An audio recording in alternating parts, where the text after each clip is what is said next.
እግዚአብሔር ህልም ያሳያል። አዎ ያሳያል። አባዬም ይመስለኛል፣ እማዬም ትመስለኛለች፣ ሲሄድም ይመስለኛል፣ ስመጣም ይመስለኛል አይነት ህልም የለው።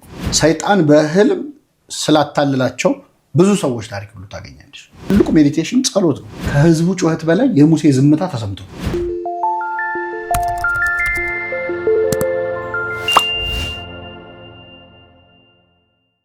ህልምና ራእይ እንግዲህ ራእይ ነቅተሽ የምታየው ማለት ሰው ሳይተኛ ነቅቶ ሰማይ ተከፍቶ የሆነ ነገር ከታየው ወይ መልአክ ተገልጾ ከታየው ምንም አይነት ሪቪሌሽን ከኖረ እሱ ራእይ ይባላል ሳይተኛ።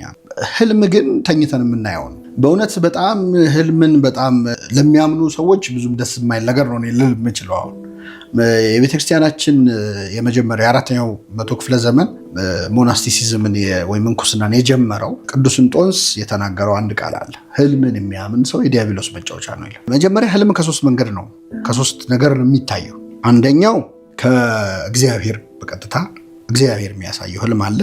ሁለተኛው ከስራ ብዛት ይታያል ይላል መጽሐፈ መክብብ ላይ። ህልም ከስራ ብዛት ይታያል። ሰው ከዋለበት ውሎ ካደገበት አስተዳደግ ከስራ ብዛት ይታያል ይላል ከሐሞት የሚለው የኛ መጽሐፍ ማለት ነው። ሶስተኛው ከሰይጣን ሊታይ ይችላል። ሰይጣን የእኛን ቶት አክሰስ ማድረግ አይችልም። ነገር ግን ቶት ፓተርናችንን ቀጥሎ የምናስበውን የምንውልበትን ነገር ላይ አስተዋጽኦ ማድረግ ስለሚችል ያንን ስናይ ኢንዳይሬክትሊ ህልሙ ላይ ሰይጣን አስተዋጽኦ ሊያደርግ ነው ማለት ነው። ስለዚህ ከነዚህ ከሶስቱ አንዱ ነው። ህልም እንግዲህ ትክክል ሊሆን የሚችልበት እድል 1/3 ነው ማለት ነው። በሃይማኖት ትምህርት ከእግዚአብሔር የሚታይበት ከስራ ብዛት ከውሎ ከኤክስፒሪየንስ ሊታይ ይችላል፣ ከሰይጣን ሊታይ ይችላል። ስለዚህ ህልም ላይ በጣም ዲፔንድ የሚያደርግ ሰው 1/3 ቻንስ ባለው ነገር ላይ ነው በጣም ዲፔንድ የሚያደርገው። አሁን ይህን ስል ምናልባት ብዙ ሰዎች እኔ ህልም አላይም ካየው ግን ጠባይ ሰው ህልም ጠባይ፣ ሁሉም ሰው ለራሱ ጠባይ አላይም እኮ እኔ በቃ በስንት አንዴ ነው የማየው ካየው ጠባይልም ይላል ሁሉም ሰው። እግዚአብሔር ህልም ያሳያል። አዎ ያሳያል። እግዚአብሔር በአንድም በሌላም ይናገራል፣ ሰው ግን አያስተውለውም። አፍላ እንቅልፍ በሰው ላይ ወድቆ ሳለ ይላል። ሰው ተኝቶ እያለ እግዚአብሔር በህልም ሊናገረው ይችላል። ግን እግዚአብሔር በህልም የሚናገረው የግድ በህልም ብቻ መናገር ያለበት ነገር ሲሆን አንድ ምናልባትም ለአንድ ሰው እግዚአብሔር በህልሙ የሚናገረው አንዴ ብቻ ነው በህይወት ዘመን። በነገራችን ህልም ብቻ አይደለም፣ ትንቢትም ለምሳሌ ነቢያት በህይወት ዘመናቸው አንዴ ተናግረው ትንቢት ሊሞቱሉ ይችላሉ እንጂ ኮንቲኒየስ የሆነ ነገር ሁሉ ነገር ላይ ትንቢት ሲናገሩ አይሆኑ። ወደ ህልምም ስንመጣ በህልም ብቻ መናገር ያለበት። ለምሳሌ ፈርዖንን አስተኝቶ በህልሙ ነገረው። ፈርዖንን ተገልጾ ሊያናግረው አይችልም። አንደኛ ነፃ ፈቃዱ መንካን ነው፣ አያምንም ፈርዖን በእግዚአብሔር። ስለዚህ በሆነ መንገድ አሳየው። እንደዚህ በህልም ብቻ መነገር ያለባቸው። በራእይ የሚናገረው ደግሞ በራእይ መነገር ያለበት። ለምሳሌ ድንግል ማርያም ጌታ እንደምትወልድ ቅዱስ ገብርኤል መጥቶ ትጸንሻለሽ ትወልጃለሽ ብሎ ነገራት። በራእይ በመገለጥ ማለት ነው። በህልሟ ቢነግራት ኖሮ የዛሬው ህልም ደግሞ ጭራሽ አምላክን ትወልጃለሽ እንዴት አይነት ነገር ነው ልትል ትችላለች። ከጉዳዩ ክብደት አንጻር የግድ በመገለጥ መታየት ነበረ። በህልም አሁን ዮሴፍን ህፃኑንና እናቱን ይዘው ወደ ግብፅ ሽሽ ለማለት መልአክ መገለጥ መውረድ የለበት። ለሱ ደግሞ በራእይ በህልም ታየው ማለት ነው። ስለዚህ የግድ በህልም መነገር ያለበት አንገብጋቢ ጉዳይ ከሆነ በህልም እግዚአብሔር ያናግረናል። ሌላኛው ህልም ከታየ እንደ መጽሐፍ ቅዱሱ ህልም ከታየ ጥርት ብሎ ነው የሚታይ። ይሄ የሆነ መስክ ላይ የሆንኩ ይመስለኛል፣ እየመጣሁም ይመስለኛል፣ እየሄድኩም ይመስለኛል የሚል ቬግ የሆነ ህልም የለም። እግዚአብሔር ካሳየ ጥርት አድርጎ ከነ ሴንቲሜትሩ ከነ ሜትሩ። ለምሳሌ ትልቅ ሐውልት አየው፣ ከላይ የወርቅ ነው፣ ቀጥሎ የብረት ነው፣ ቀጥሎ የሸክላ ነው፣ ቀጥሎ የእንጨት ነው፣ ሴንቲሜትሩ እንደዚህ ነው፣ ቁመቱ እንዲህ ነው፣ ወርዱ እንዲህ ነው የሚል በጣም አኪዩሬት የሆነ ህልም ነው ያዩት። እግዚአብሔር ሲያሳይ ብዥ ያለ ህልም አባዬም ይመስለኛል፣ እማዬም ትመስለኛለች፣ ሲሄድም ይመስለኛል፣ ስመጣም ይመስለኛል አይነት ህልም የለም። ሌላው ከታየ ትክክለኛ ሆኖ ጥርት ብሎ ነው የሚታየው። አንድ ሁለት ያሳያል ያንኑ ሀሳብ ያለው ህልም። መጽሐፍ ቅዱስ ላይ ህልም ያዩ ሰዎች ሲደግሙት እናያለን። ያንኑ ህልም ኤግዛክት እሱን ባይሆንም ሀሳቡ ለምሳሌ ፈርዖን 7 የረሃብ ዓመታት እንደሚመጡ የሚያሳይ 2 ህልሞች አየ። ሌሎቹም እንደዚህ ደግሞም ተኛ አለመ። እንደዛ ነው። ከዛ ውጭ ሁሌ የሚያይ ግን ከሆነ አንድ ሰው በኤፒሶድ የሚታይ ህልም እሱ ፊልም ነው እንጂ ህልም አይደለም። ስለዚህ በአጠቃላይ ግን ዲስከሬጂንግ ነው የቤተክርስቲያናችን መጽሐፍት ህልም ላይ የሚሰጡን ነገር ጥንቃቄ እንድናደርግ። በጣም የሚያውከን የሚደጋገም ህልም ሲሆን ወደ ንስሐ አባቶቻችን እንድንሄድና እንድናማክር። ከዛ ከእግዚአብሔር ከሆነ ከእግዚአብሔር ነው ይሉናል። ሁኔታውን አይተው ደግሞ የእኛን ሀሳብ ሪፍሌክሽን አይደለ ህልሙ አንዱ። ስለዚህ ምን አይነት ሁኔታ ላይ ያለው፣ ምንድነው እየተሰማ ያለው፣ ምን ጭንቀት አለብሽ ወይ እንደዚህ ያለብህ ወይ ብለው ያለውን ሲቹዌሽን ምልክት ስለሆነ ያለንበት ሲቹዌሽን ኦብዘርቭ አድርገው ካለንበት ችግር ሊያወጡ ይችላሉ። እና በአጠቃላይ ግን ህልም በዚህ መልኩ ነው የሚታየው። አንዳንድ ሰው ይሄ ቀን አይሆነኝም ይላል፣ እንደዚህ ቀን እንትን ቀን የሆነ ነገር ይደርስብኛል። ሰይጣን የሚገርምሽ አውቆ ለምሳሌ በጨረቃ የሚጥላቸው ሰዎች ነበሩ። ጨረቃ ስትወጣ ይጥላል። አላማው ምንድነው? ልክ ጨረቃ ብቅ ስትል ይጥላቸው። ከዛ ለሆኑ ያህል ዓመታት ይገርምሻል በጣም ብዙ ሰዎች ጨረቃን አምላክ ነች ብለው ማምለክ ጀምረው፣ ማለት ታይሚንጉን ተከትሎ ጨረቃ ተከትሎ ነው የሚጥላቸው። ሰይጣን ሆን ብሎ ያንን ሰዓት ጠብቆ ይጥላቸው። ስለዚህ የሆነ ዲቫይን ፓወርማ ቢኖራት ነው ብለው ማለት ነው።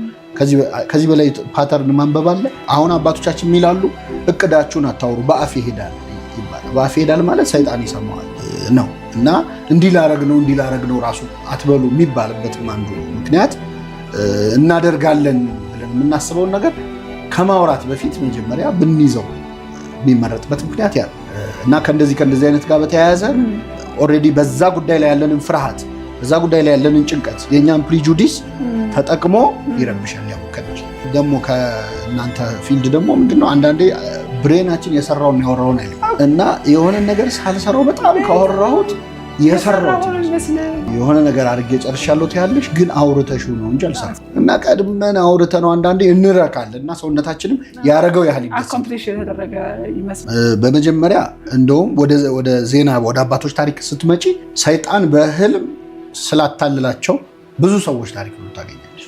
ጭራሽ ከመንፈሳዊ ህይወት ያስወጣቸው። ለምሳሌ አንዱን ክርስቲያን ነው፣ መነኩሴ ነው፣ ጸሎተኛ የሆነ አባት ህልም ያሳየዋል ሰይጣን። ከዛ ህልሙ ምንድነው የሚያየው? አይሁድ ጌታን የሰቀሉ አይሁድ ገነት ውስጥ ነው፣ ክርስቲያኖች ሲኦል ውስጥ ነው። ስለዚህ ክርስትና ውሸት ነው ማለት ነው ብሎ በዛ ህልም ተማምኖ ወደ አይሁድነት ይዞናል፣ እምነት እስከ ማስቀየር ድረስ። ይሄ ፎልስ ሪቪሌሽን ፎልስ ራእይ ማለት ነው። እና በጣም ፐርሲው የሚያደርገው ከሆነ ደግሞ አንድ ሰው በቃ የሆነ ነገር ለማየት በጣም ዴስፕሬት ሆኖ ተንገብግቦ የሚጠባበቅ ከሆነ ሰይጣን ይጮህበታል። የዲያብሎስ መጫወቻ ነው ያለው ይሄንን ነው። በጣም ፍላጎት ካለኝ የሆነ ምልክት ለማየት የሆነ ጀስቲፊኬሽን ለመስማት በህልሜ እንዲታይቶኝ ነው ምናምን ለማለት የምጓጓ ከሆነ ከዛ በኋላ የማይሆን ህልም አይተው አዲስ ሃይማኖት የፈጠሩ ሰዎች አሉ።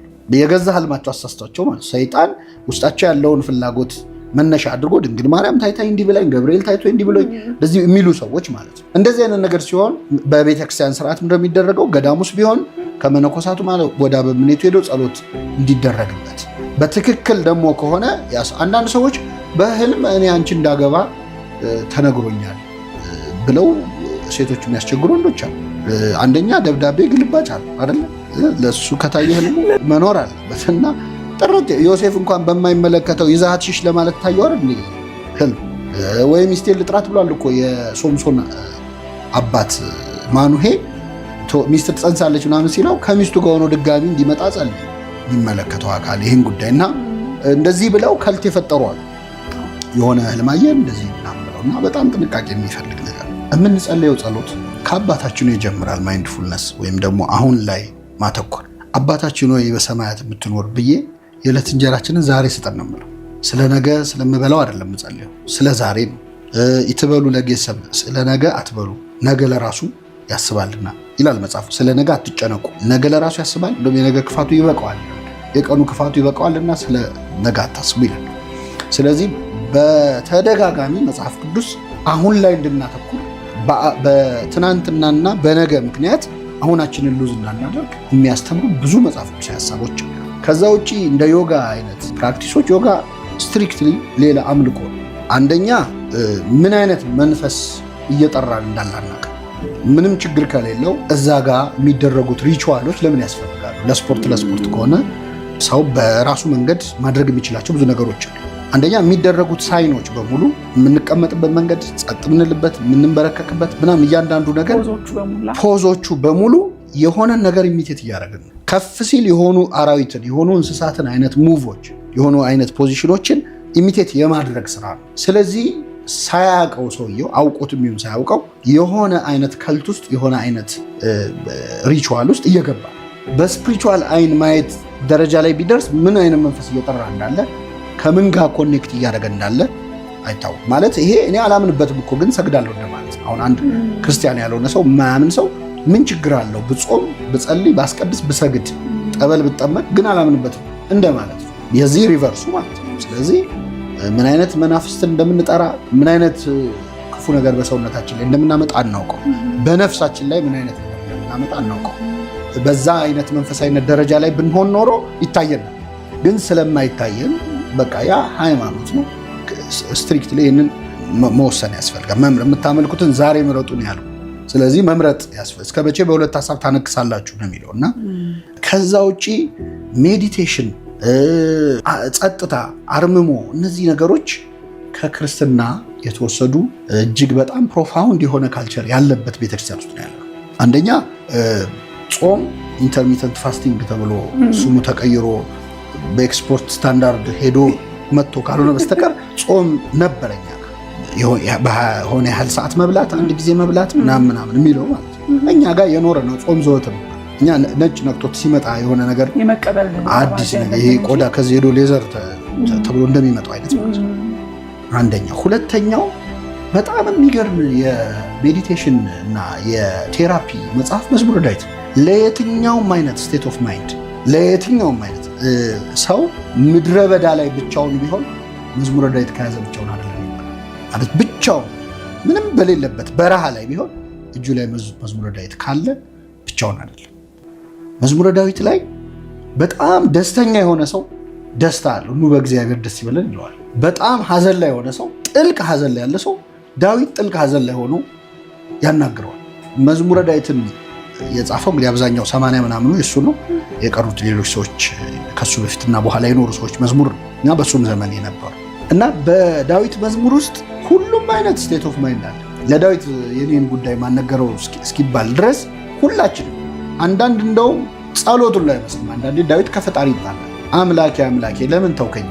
አንተማ እኔን መስማት ከኔ ርቀሃል። አንተ ትመሰገናለህ በክብርህ፣ እኔ ግን እዚህ እየተሰቃየሁ ነው ይላል። ለምን አትሰብ? ለምን ትተኛለህ? ለምን ትነውል? አቤቱ ንቃ፣ ለምን ትተኛለህ ይላል ዳዊት። አሁን ለእግዚአብሔር ለምን ትተኛለህ ይባል ማንም ደፍሮ አይደል። ግን አንዳንዴ ምን ነው ተውከኝ የምንልባቸው ሞመንቶች አሉ። ያን ሞመንት ዳዊት ብሎታል። አንዳንዴ አግሊ ቶቶቹንም አልደበቀም ዳዊት። አሁን ብስጭት ብሎ እንደው የሚበድሉኝም በድላቸው እንዲያደርጋቸው ይላል። አሁን ይሄ እንደ ጸሎት ውስጥ ይገባል ትያለሻል። ግን አይምሮ ማሰብ አያቆምም አይደለ? ስለዚህ ዳዊት ከእግዚአብሔር የሸሸገው ሐሳብ አስቦት የተወው የለም፣ አፈሰሰው። የውስጥ ሐሳቡን እግዚአብሔር ፊት አፈሰሰው። ስለዚህ ጥልቁ መረጋጋት፣ ጥልቁ ሰላም የሚገኝባቸው ጸሎቶች፣ ሱባኤያት፣ የአርምሞ ጊዜያት አሉ። ስግደት፣ እኛ ትልቁ ሜዲቴሽን ጸሎት። ከጸሎት በፊት በነገራችን ላይ ሰው ጸሎት ከመጀመሩ በፊት ለሆነ ያህል ሰዓት ቁጭ ብሎ ዝም ማለት። ማር ይስሐቅ በጣም ጥልቁ ጸሎት በእግዚአብሔር ፊት ዝም ብሎ መቀመጥ። መጀመሪያ አንተና እግዚአብሔር ብቻችሁን ጸጥ በሉ እስቲ። እሱ ራሱ በጣም ጥልቅ ጸሎት፣ ልብን ለሚሰማ አምላክ ማለት። ሙሴ እኮ በጣም ጨንቆት ይገርምሻል። በግራ እስራኤላውያን ኧረ ልንሞት ነው እያሉ ይጮሃል። በቀኙ የፈርዖን ሰራዊት እየበረረ እየመጣ አዋራ እያቦነነ ህዝቡ ይጮሃል፣ ፈርዖን ይጋልባል። በቃ ግራ ገብቶት ዝም ብሎ ጸጥ አለ። ጸጥ ሲል እግዚአብሔር ምን እንዳለው ታውቂያለሽ? ለምን ትጮህብኛለህ? ምንም አላለም ዳዊት ሙሴ። ከህዝቡ ጩኸት በላይ የሙሴ ዝምታ ተሰምቶ አንዳንዴ ስፒችለስ የምትሆኝበት ነገር አለ አይደለ? በቃ መተሽ እግዚአብሔር ፊት ቁጭ ስትይ ያ ዝምታ ራሱ ይተካል። በዝምታ ውስጥም እግዚአብሔር ነበር ያለ፣ በጩኸት ውስጥ አልነበረም ይላል እኮ። በዝምታ ውስጥ ግን አለ ክርስቶስ። የማይረሱ ዝምታዎች ነበሩት። ህዝቡ ይሰቀል ይሰቀል እያለ ይጮሃል፣ ስቀለው እያለ ይጮሃል። አይሁድ የቄሳር ጠላት ነሱን ካልሰቀልክ ይላሉ። ጲላጦስ ምንድን ያስጨነቀው? የጌታ ዝምታ። ከነሱ ጩኸት የክርስቶስ ዝምታ ረብሹ። ስለዚህ ከንግግር የሚሻሉ ዝምታዎች አሉ፣ ሰላሞች አሉ እና በጣም ብዙ ከዛ የተሻሉ መንፈሳዊ አሮማቲክ ቴራፒ ምናምን እያሉ ሰንደል ምናምን እኛ ጣናል አረደኛ እስቲ ናና ዲፕሬሽን ውስጥ ካለ ኪዳን አድርስ እስቲ ና ኪዳን አድርስ የትም ድረስ ይባላል። በጠዋት ተነስተሽ ኪዳን አድርሰሽ ማይጠንቱ በዛ የሚገኘውን ሪሊፍ እናንተ በመቶ ሴሽን በመቶ ቴራፒ አታመጡት። ሰላም ያገኛል እና አንድ የገባው ቃል አለ። መንፈሳዊነት ምን ያህል ከእግዚአብሔር የሚያገናኝ መሆኑን የምታውቂው እግዚአብሔር ምን አለ? ትእዛዜን ብትሰማ ሰላምህ እንደ ወንዝ በፈሰሰ ነበር። እና እንደ ወንዝ የሚፈስ ሰላም ከፈለገ ሰው መንፈሳዊ ህይወት በጣም ብዙ ነገር ይተካል። አሁን ፎርጊቭነስ በጣም ብዙ ሰው ቴራፒ ውስጥ ወይም ዲፕሬሽን ውስጥ ማን ነው ዲፕ የሆነ ሳይኮሎጂካል ዲስኦርደር ውስጥ የሚከቱት በደሎች ፎርጊቭ ከማድረግ የተሻለ መፍትሄ ተስፋም ይጨምራል። ሆፕለስነስ በጣም ከባድ ነው አይደል? ብዙ ሰው ዲፕሬሽን ማለት ድብርት ይመስለዋል። ዲፕሬሽን ድብርት አይደለም ማለት ወይም ስራ ሲያስጠላው ዛሬ ከቤት መውጣት ሰልችቶኛል ማለት አይደለም። ከዛ ከፍ ይላል። ተፈልጎ የሚመጣም ተፈልጎ የሚሄድም ነገር አይደለም። አንዳንድ እኔ ሄልፕ የሚፈልጉ ነገሮችን በምክር ለማስተካከል አሁን ለምሳሌ ሱስ ያለበትን ሰው በምክር ለማስተካከል ሰዎች ኦልሞስት አንድን በሽተኛ ጨጓራውን ያመመው ሰው መምከር ለምን ጨጓራን ያማል ተው እንጂ ሁለተኛ እንዳያማ አይባልም። ወዶ አይደለም ልክ እና ይሄኛው እንደውም ያኛው ቢያንስ ቶፒካል የሆነ ወይም ሌላ ባዮሎጂካል የሆነ ህመም ነው። ይሄ ግን የውስጥ ነው። አእምሮ ህመም ደግሞ ከሌላው በጣም ከባዱ ህመም አእምሮ ህመም ነው። የሆነ ነገር ቢኖር በምላጭ ነው የምታወጪው አይደለም። የሆነ ቁስል ወይ ምናምን የሆነ የገባ ስንጥርናል ምላጭ እንደዛ ቢሆን በምን ይወጣል ይባላል።